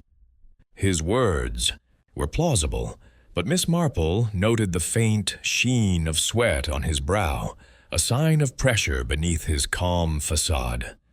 Clara's lips parted, as if to retort, but she held back, her eyes flicking to Pierre, who looked ready to bolt. Inspector Slack, growing impatient, stepped forward. "Enough of this. If anyone knows something, speak now, or we'll have you all down at the station." His bluster had little effect, and Miss Marple raised a hand, her gesture as gentle as a school mistress calming a class. "Patience, Inspector," she said. "The truth is like a shy guest. It comes when it's ready. But I think we're closer than we were. Each of you has a piece of this story, and I shall find how they join." As the group dispersed, their faces a mix of relief and suspicion, Miss Marple lingered, her thoughts on the confrontation's undercurrents. Leclerc's defiance masked a fear of being framed, while Clara's composure hid a flicker of guilt. Or was it calculation? Pierre's panic suggested a secret beyond his petty theft, and Reed's gruff denial couldn't erase his motive. The scarf's initials, the lipstick, the note, all pointed to a crime of passion. But whose? She recalled her old friend, Mrs. Bantry, who had once said that confrontations revealed more in silences than in words, and today's silences had been loud indeed. Stepping into the drizzle outside, Miss Marple's mind turned to the notepad's missing page. Its words, "refuse, deal," suggested a confrontation, perhaps with Leclerc over his proposed collaboration, or with another whose offer Duval had spurned. The scarf, linked to Leclerc's wife, was a damning clue, but its very obviousness made her wary. The lipstick, possibly Clara's, hinted at a woman's hand, yet could be a man's deception. Pierre's parcel and Reed's temper were threads still untangled, but the confrontation had tightened the weave. She would need to dig deeper, perhaps revisiting the kitchen or seeking one more whisper from the village. In St. Mary Mead, truth was a quiet thing, waiting for the right moment to step into the light, and Miss Marple was patient enough to wait. Chapter 10. The Hidden Truth. The early evening sky over St. Mary Mead was a tapestry of soft grays, the drizzle having given way to a gentle mist that clung to the hedgerows and rooftops. Miss Jane Marple sat in Colonel Bantry's parlor, her knitting a quiet companion as she sipped a cup of chamomile tea, her mind weaving through the threads of the confrontation at Le Bistrot Charmant. The suspect's reactions, Pierre's panic, Clara's guarded composure, Reed's gruff denials, and Leclerc's cool defiance, had sharpened her sense of the case, but it was the physical clues that nagged at her. The scarf, the lipstick-stained glass, and the notepad's faint impressions. She felt the truth was close, like a dish nearly ready but needing one final ingredient to bring it to perfection. A return to the scene of the crime, she decided, might yield that missing piece. She arrived at the bistro as dusk settled, the dining room now dim and silent, its elegance muted by the weight of tragedy. Inspector Slack had left a constable on guard, a young man named Bates, who nodded respectfully as she entered. "Just having another look, Miss Marple?" he asked, his tone tinged with admiration. "Indeed, Constable," she replied, her voice as gentle as a village hymn. "Sometimes the smallest detail speaks the loudest." Her eyes, sharp behind her spectacles, scanned the kitchen as she stepped inside, the tiles gleaming under the faint light from a single bulb. The counter where Duval's body had been found was pristine, the broken glass and scarf now in evidence. But Miss Marple's attention was drawn to a narrow gap beneath the counter's edge, where a glint of paper caught her eye. Kneeling with surprising ease for her years, she retrieved a crumpled scrap, its edges torn as if ripped in haste. Smoothing it out, she read the words scrawled in Duval's precise hand. "Antoine, no deal. Your offer insults me." The note was brief but potent, a snapshot of a confrontation that echoed Leclerc's claim of a rejected collaboration. Miss Marple's lips curved faintly. "How very telling," she murmured, tucking the note into her bag for Slack's attention. She rose, her gaze sweeping the kitchen anew. The herb garden beyond the window was barely visible in the fading light, but she recalled the faint footprint she had seen days before, a man's shoe, worn at the heel. Stepping outside, she examined the spot again, noting that the mark was now blurred by rain, yet its shape lingered in her mind. Could it belong to Leclerc, fleeing after a heated exchange? Or perhaps Reed, whose heavy boots might match the tread? The garden gate, she noticed, bore a faint scratch on its latch, as if it had been opened and closed hurriedly. A small thing, but Miss Marple knew that small things often tipped the scales. Returning inside, she paused by the spot where the broken glass had lain, its crimson lipstick smudge a persistent puzzle. Clara's bold shade was a likely match, but the critic's alibi, confirmed by the station master, placed her on the train to London by 10:15. Could she have lingered, argued with Duval, and left the glass as a careless trace? Or was the lipstick a deliberate misdirection, perhaps by Leclerc, to cast suspicion on her? Miss Marple's mind turned to Pierre's parcel, seen by the grocer's boy and Mrs. Price. Could it have contained this very note, spirited away to hide a motive, or to protect another? She made her way to the village, where the lights of the Blue Boar glowed warmly against the mist. Mr. Higgs, the barman, was wiping down the counter, his face lighting up at her approach. "Miss Marple, out sleuthing again?" he teased, pouring her a small glass of elderflower cordial. She smiled, steering the conversation to the night of the murder. "I'm told Monsieur Duval was in a temper that evening," she said. "Did anyone mention what troubled him?" Higgs nodded, leaning closer. "Aye, Pierre was in here a few nights back, saying Duval was raging about some offer, called it a slap in the face. Didn't say who, but Pierre looked scared, like he knew more than he let on." The detail meshed with the note's tone, and Miss Marple's thoughts turned to Leclerc. His proposed collaboration for the village fete, dismissed by Duval, could be the deal in question. She thanked Higgs and stepped into the night, her mind circling back to the confrontation. Leclerc's cool denial of the scarf's ownership had rung hollow, and his ambition was a motive as sharp as a chef's knife. Yet the scarf's initials, tied to his wife's gift, were almost too perfect a clue. Pierre's fear, Clara's lipstick, Reed's debts, all were threads, but the note pointed most directly to Leclerc. Back at the cottage, Miss Marple sat by the fire, her knitting a steady rhythm as she pieced together the day's discoveries. The note was a breakthrough, its words, "Antoine, no deal," a clear link to Leclerc's visit. But the scarf's prominence still troubled her. A man as calculating as Leclerc would not leave such an obvious trace. Could Pierre, in his panic, have planted it to shift blame? Or had Clara, with her sharp mind, used her own scarf to muddy the waters? The lipstick suggested a woman's presence, but Miss Marple knew men could wield such clues as deftly as women.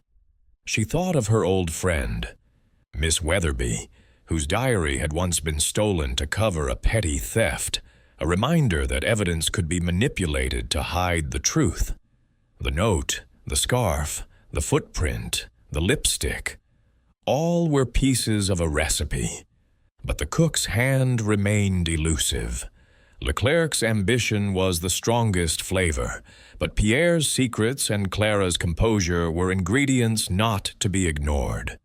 Reed's temper, too, lingered in the mix, though his rough hands seemed ill-suited to the scarf's delicate knot. As her needles moved, Miss Marple felt the case's pattern tightening. The note was a hidden truth, a glimpse into Duval's final moments, but it needed one more clue to complete the dish. She resolved to revisit Leclerc, to press him on the note and watch for the slip that would betray him, or exonerate him. In St. Mary Mead, truth was like a buried seed, waiting for the right touch to break through, and Miss Marple's touch was as patient as it was precise. Chapter 11. The Final Clue. The morning air in St. Mary Mead was crisp, carrying the scent of damp earth and wood smoke, as Miss Jane Marple made her way back to the village haberdashery, her umbrella tapping lightly on the cobblestones. The crumpled note she had found beneath the bistro's counter, "Antoine, no deal. Your offer insults me," had sharpened her focus on Chef. Leclerc, yet the silk scarf's bold initials and the lipstick-stained glass kept the other suspects in play. Miss Marple knew that cases, like intricate recipes, often hinged on a single ingredient, and she sensed that ingredient was close. The scarf's origins, tied to Leclerc's wife, demanded further scrutiny, for its story might hold the final clue to unravel the murder of Monsieur Duval. Miss Lavender's shop was quieter today, the bell's tinkle echoing in the small space as Miss Marple entered. Miss Lavender looked up from a display of ribbons, her face brightening.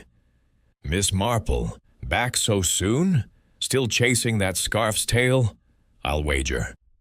Miss Marple smiled, settling into a chair and drawing her knitting from her bag, the needles clicking with their familiar rhythm. "You've a sharp memory, Miss Lavender," she said, her voice as gentle as a parish meeting. "I was wondering about that silk scarf you sold to Mrs. Leclerc, the one with AL in gold thread. Was it truly unique, or might another have been similar?" Miss Lavender's brow furrowed as she consulted her ledger. "Let me see. Yes, Mrs. Leclerc's order was custom, blue silk, gold stitching, done by my Sally. But, you know, we had a batch of similar scarves in stock, plain ones, no initials. Madame Vane bought one, and so did Mrs. Fournier, Pierre's mother, though hers was green. The blue ones were popular, sold a few to ladies in the village." She paused, her eyes narrowing. "Come to think of it, Sally mentioned Mrs. Leclerc was particular about the stitching, wanted it done quick, said it was urgent for her husband's anniversary." Miss Marple's needles slowed, her mind seizing on the urgency of the order. "Urgent, you say? How interesting. And the embroidery? Was it done here, where someone might have seen it?" Miss Lavender nodded. "Oh, yes, Sally worked on it in the back room, but the shop's open to all. Anyone could have noticed the initials." The detail was small but potent. The scarf's distinctiveness could have been known to others, making it a perfect tool for misdirection. Miss Marple thanked her and stepped into the street, her thoughts turning to the possibility of a calculated frame. Her next move was to revisit Le Bistrot Charmant, where Constable Bates was still on duty, his youthful face earnest as he let her in. "Back again, Miss Marple?" he said, a hint of awe in his voice. "You're like a bloodhound, aren't you?" She smiled, her eyes twinkling. "Just an old woman with a nose for details, Constable." Inside the kitchen, she paused by the counter, her gaze drifting to the spot where the note had been found. The notepad, still bearing faint impressions, sat untouched, but her attention was drawn to a small shelf above, where a bottle of rare Bordeaux caught her eye. Its label matched the wine in the broken glass, a detail she hadn't fully considered before. "Constable," she said, her voice soft but firm. "Might you check if this bottle has been opened?" Bates obliged, carefully inspecting the cork. "Looks untouched, ma'am, but there's a smudge on the label. Lipstick, maybe, same as the glass." Miss Marple's lips curved faintly. The lipstick, again, crimson and bold, pointed to Clara Vane, yet the bottle's presence suggested a deliberate act, perhaps a toast gone wrong, or a staged scene. She recalled Clara's claim of leaving by 10, yet the village whispers placed her near the bistro later, flustered. Could she have lingered, argued, and left the glass as a trace? Her thoughts were interrupted by a memory of Leclerc's restaurant, La Belle Époque, where she had sipped tea during her earlier visit. A similar bottle of Bordeaux had stood on a shelf there, its label pristine but unmistakable. The coincidence was too sharp to ignore. Had Leclerc brought the wine to the bistro, perhaps as part of his collaboration offer, only to use it in a darker purpose?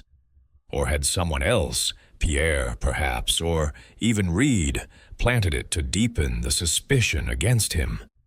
Determined to test this thread, Miss Marple made her way to La Belle Époque, where Leclerc was plating a delicate dessert, his movements precise despite the strain in his eyes. "Miss Marple," he said, his smile tight. "You're persistent. I'll give you that. More questions about Henri?" She nodded, settling at a table, her knitting resuming its rhythm. "Just a small matter, Chef Leclerc. I noticed a bottle of Bordeaux at the bistro, the same as one you have here. Curious, isn't it, that it appeared in Monsieur Duval's kitchen, with a glass broken and marked with lipstick?" Leclerc's hand paused mid-garnish, and she saw a flicker of alarm in his eyes. "Bordeaux is common enough," he said, recovering quickly. "Henri liked his wine, probably kept a stock. As for lipstick, that's nothing to do with me." His voice was smooth, but Miss Marple noted the slight tremor in his fingers, a sign of pressure beneath his polished exterior. "Of course," she said, her tone mild. "But the note we found, Antoine, no deal, suggests you had a disagreement. Was it the fate collaboration, or something more personal?" Leclerc's jaw tightened, and he set down his piping bag. "I told you, I offered a joint menu for the fete. He laughed in my face, said my cooking was pedestrian. I left him to his arrogance, alive." His words were laced with bitterness, and Miss Marple's needles paused. The insult matched the note's tone, but Leclerc's quick defense felt rehearsed, as if he had anticipated the question. She thanked him and left, her mind turning to the wine and the scarf, both linked to Leclerc, yet possibly manipulated by another. Back at the cottage, Miss Marple sat by the fire, her knitting a steady companion as she pieced together the day's findings. The scarfa's custom embroidery, ordered by Mrs. Leclerc, was a damning clue, but its visibility in the haberdashery made it accessible to others, Clara, Pierre, or even an unseen accomplice. The Bordeaux, identical to Leclerc's stock, suggested he had been in the kitchen, perhaps sharing a drink with Duval before their argument turned deadly. Yet the lipstick, likely Clara's, muddied the picture.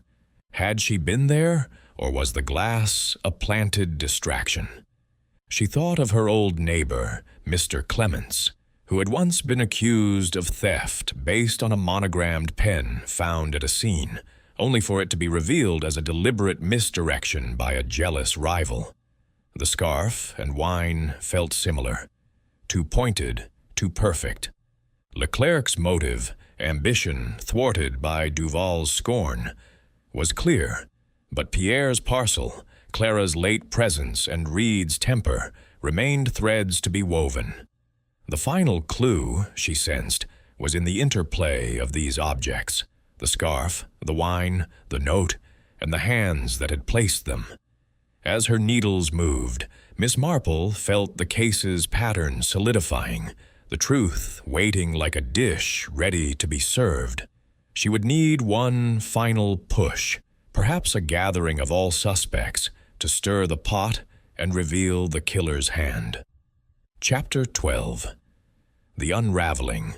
The soft glow of evening settled over St. Mary Mead, the village hushed as if in reverence for the truth about to be unveiled.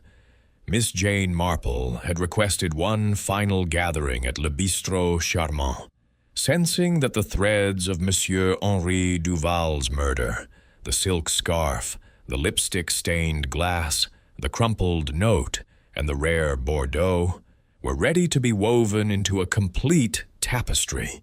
Her inquiries had painted a vivid picture: Pierre's desperate loyalty, Clara's sharp-tongued disdain, Reed's simmering debts, and Leclerc's burning ambition. Yet it was the interplay of clues, sharpened by the village's whispers and her own patient observation, that pointed to the killer's hand. Tonight, she would stir the pot one last time, trusting that guilt, like an overcooked dish, would betray itself under pressure. The dining room of the bistro was arranged as before, its white linens and silver gleaming under the chandeliers, but the air crackled with anticipation.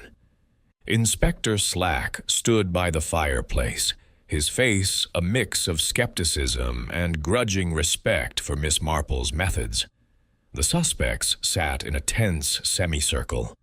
Pierre Fournier, his hands knotted in his lap, his eyes darting like a cornered animal. Clara Vane, crimson lips pursed, her silk gloves folded with deliberate care. Thomas Reed, his broad shoulders hunched, his ruddy face etched with unease. And Chef Antoine Leclerc, his posture deceptively relaxed, though his dark eyes betrayed a flicker of wariness. Miss Marple stood before them, her knitting bag at her side, her presence as unassuming as a village spinster, yet commanding as a judge. "Murder," she began, her voice soft but carrying the weight of certainty, "is a deeply human act, born of passion or pride, fear or greed. Monsieur Duval's death was no different. The clues, the scarf, the glass, the note, the wine, tell a story, but it is the heart behind them that reveals the truth." Her eyes, bright behind her spectacles, swept the room, noting Pierre's flinch, Clara's tightened lips, Reed's scowl, and Leclerc's faint stiffening. She drew the crumpled note from her bag, holding it delicately. This note, found beneath the counter, reads, "Antoine, no deal. Your offer insults me." It points to a confrontation, one that Chef Leclerc himself described, a proposed collaboration for the village fete, rejected by Duval with scorn. Leclerc leaned forward, his voice sharp. "I told you, Miss Marple, I offered a partnership."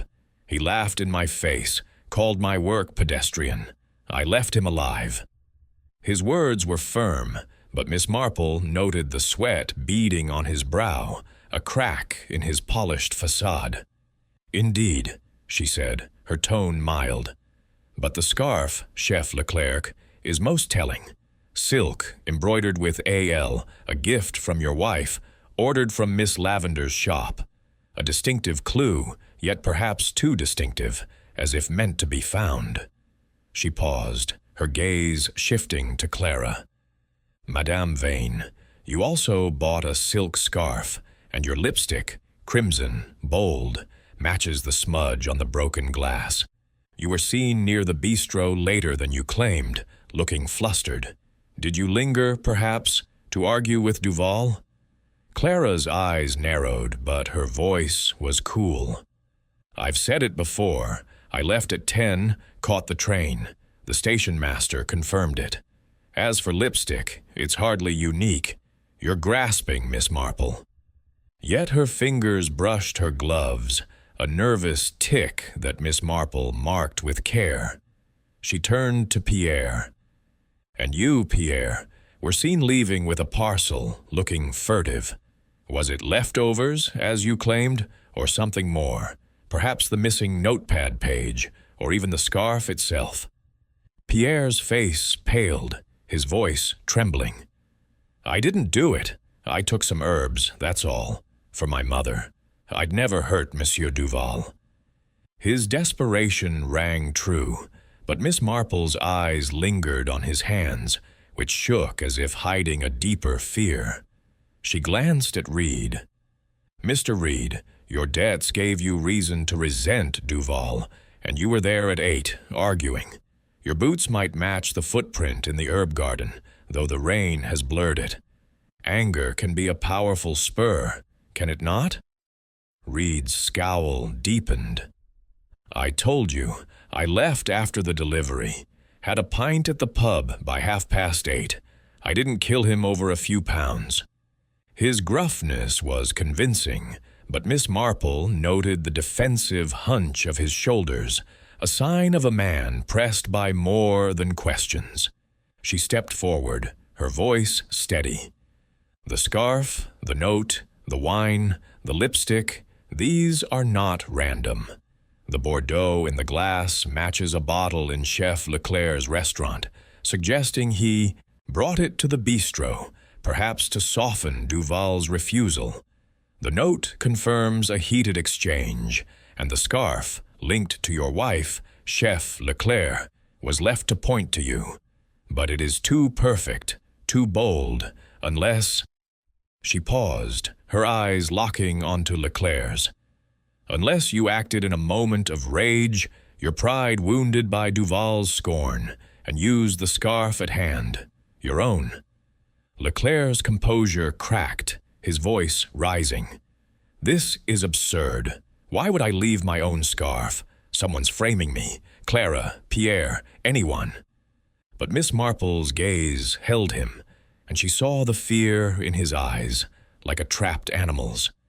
"Pride, Chef Leclerc, is a dangerous thing," she said softly. "Duval mocked your ambition, your dream of a Michelin star. You went to him, offered wine, a deal, and when he refused, called your work pedestrian, you snapped.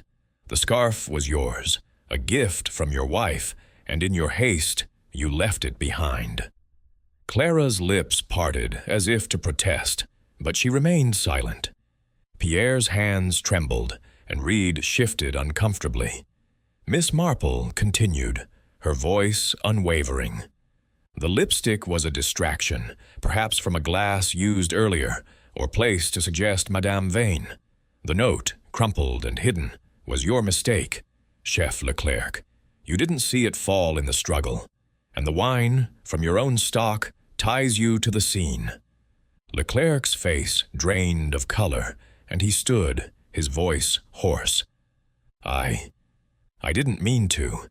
He laughed at me, said I'd never outshine him. I grabbed the scarf. It was on the counter, a gift I'd brought to show goodwill. It was over in a moment. Inspector Slack stepped forward, his handcuffs ready. "Antoine Leclerc, you're under arrest for the murder of Henri Duval." Leclerc's shoulders slumped, and he offered no resistance as the constable led him away. The room fell silent, the other suspects exchanging glances of relief and shock.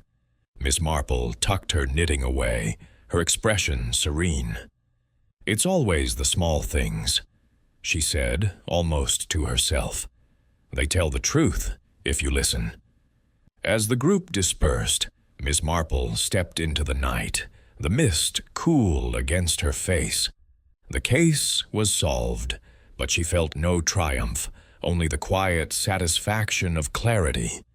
She thought of her old friend, Mrs. Bantry, who had once said that pride was the root of many sins. Leclerc's ambition had been his undoing, a flame that consumed his restraint.